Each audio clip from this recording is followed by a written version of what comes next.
Soldiers, panoorin itong bagong content natin dito kung paano ako gumante sa mayabag na kalaban.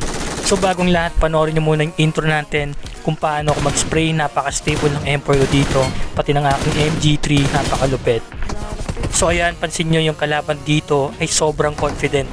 Nagpapapick pa ng mayabang, parang sure na kaya niya ako. Yung tipong ini-invite ka sa ego challenge. Pero sa mga ganitong laban, hindi pabilisan ng sagot. Control talaga ng recoil, tracking, sensitivity. Yan ang di-decide kung clutch ka or magkukulaps ka. Karamihan ng gunfights na akala mo malas lang. Hindi malas, kulang lang sa consistency ng recoil control. When you understand how your sensor behaves, mas predictable ang mga movement ng crosser mo. And oo, device helps pero hindi ibig sabihin flagship agad. Kahit mid-range work, if stable yung settings mo, huwag mong palit-palitan. Huwag palipat-lipat ng sensi. Huwag try ng try daily. The less you change, the faster you improve.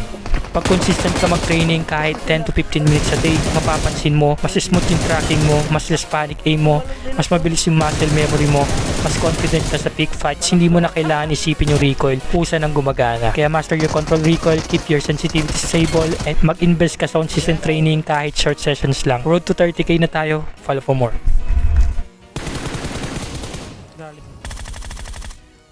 Bigyan mo sa akin.